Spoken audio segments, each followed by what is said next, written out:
যদি কোনো ব্যক্তি সকালে 10 বার এবং সন্ধ্যায় 10 বার, সকাল সন্ধ্যায় বা সকাল বিকাল 10 বার করে রাসূল সাল্লাল্লাহু আলাইহি ওয়াসাল্লামের প্রতি দরুদ পাঠ করে, ইনশাআল্লাহু তাআলা কিয়ামতের মাঠে সে আল্লাহর রাসূলের সুপারিশ পাবে ইনশাআল্লাহ। আমরা কি নবীর সুপারিশ পেতে চাই? আমরা তো মনে হয় না নবী সাল্লাল্লাহু আলাইহি ওয়াসাল্লামের সুপারিশ পেতে চাই। নবীর সুপারিশ পেতে হলে একটা শর্ত, সেটা হলো যে আপনার জীবনের প্রতিটা কাজ নবী সাল্লাল্লাহু আলাইহি ওয়াসাল্লামের সুন্নত মোতাবেক হতে হবে। রাজি আছেন ইনশাআল্লাহ? সবার আগে চেহারা পরিবর্তন করতে হবে। সবার আগে কি পরিবর্তন করতে হবে? আসলে পরিবর্তন করতে হয় সবার আগে আকীদা বিশ্বাস, তারপরে পরিবর্তন করতে হয় আমল কাজ। তো আকীদার মধ্যে আমি পড়ে যাচ্ছি, আমলের ক্ষেত্রে আগে প্রথম কথাটা বললাম যে প্রথমে আগে নিজের ব্যক্তি জীবনটা পরিবর্তন করতে হবে, তারপরে পরিবার, আস্তে আস্তে সমাজ পরিবর্তিত হবে ইনশাআল্লাহ তাআলা। তো সবার আগে দরকার আমাদের ব্যক্তি জীবনের পরিবর্তন। তো ব্যক্তির মধ্যে প্রথম বিষয় হচ্ছে চেহারা, আপনার আউটলুক। আপনার আমার চেহারা সুরত কি নবী সাল্লাল্লাহু আলাইহি ওয়াসাল্লামের মতো হচ্ছে? ভাবতে হবে না?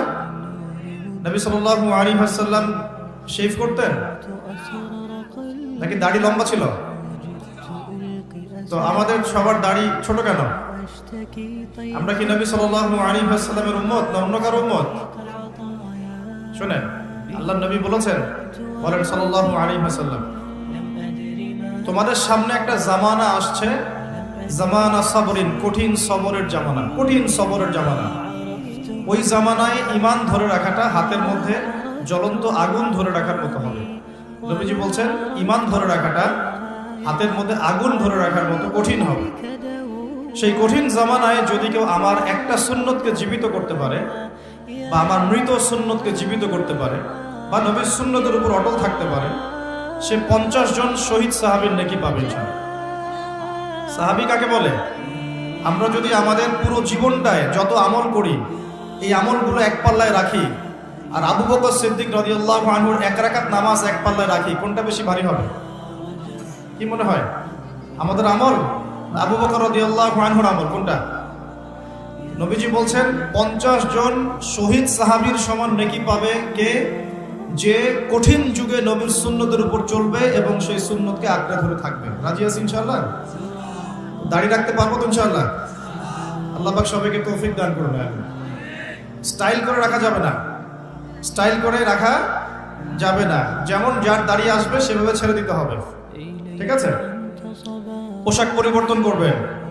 আমাদের পোশাক নিয়ে যদিও জায়েজ না জায়েজ ব্যাপার আছে, তারপরেও আমরা সুন্নতে থাকার চেষ্টা করব। সুন্নত, ইসলামে দুটো বিষয় আছে, একটা সুন্নত, একটা জায়েজ। একটা বিষয় জায়েজ, হ্যাঁ আপনি টি শার্ট পরে নামাজ পড়তে পারবেন, জায়েজ। জিন্সের প্যান্ট পরে নামাজ পড়তে পারবেন, জায়েজ আছে। কিন্তু সুন্নাহ মাফিক হচ্ছে না কেন? কারণ পোশাকটা তাকওয়ার পোশাক হচ্ছে না। নবী সাল্লাল্লাহু আলাইহি ওয়াসাল্লাম ঢিলেঢালা পোশাক পছন্দ করতেন, যেই পোশাক পরলে গায়ের কাঠামো বাহির থেকে ধরা যেত। তো তাকওয়ার পোশাক পরার চেষ্টা করব। আল্লাহ পাক সবাইকে তৌফিক দান করুন, বলি আমিন। পোশাক পরিবর্তন করবেন, নিজের চেহারা পরিবর্তন করবেন। চুলের কাটিং, এখনকার যুব সমাজে চুলের কাটিং দেখা যায় মেসি আর নেইমার কাটিং। তো নবীজি বলেছেন যার চুল আছে সে যেন চুলের যত্ন নেয়, এটা হাদিস।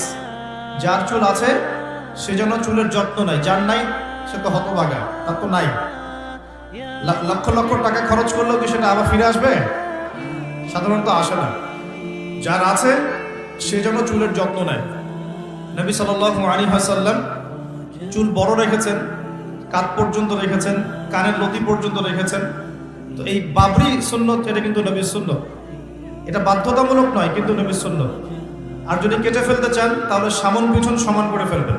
সামন পিছন কি সমান হবে? সামনে এতগুলো উঁচু করে রাখছেন, এদিকে ছিলে রাখছেন, এগুলো কিন্তু আসলে ইসলামিক কাট নয়। এগুলো নবী সাল্লাল্লাহু আলাইহি ওয়াসাল্লাম সাহাবীদের কিন্তু সুন্নত নয়। কোন সাহাবী মাথায় চুল রাখতেন না, সবসময় একদম শেভড, মাথায় কোনো চুল থাকতো না। কেন থাকতো না? কারণ তারা যুদ্ধ করতেন। কি করতেন? জিহাদে থাকতেন। আর চুল একটা দুর্বল পয়েন্ট হয়ে যেত। চুল ধরে ফেললে কিন্তু মানুষকে কাবু করা সহজ হয়। এই কারণে যোদ্ধা কিছু সাহাবী ছিলেন, তারা কিন্তু চুল কামিয়ে ফেলতেন। এটা অন্য বিষয়। আমরা কি যুদ্ধ করছি এখন? তো কমপক্ষে নবীর মতো চুল রাখা যাবে তো ইনশাআল্লাহ, দাড়ি রাখা যাবে তো ইনশাআল্লাহ, পোশাক পরা যাবে তো ইনশাআল্লাহ।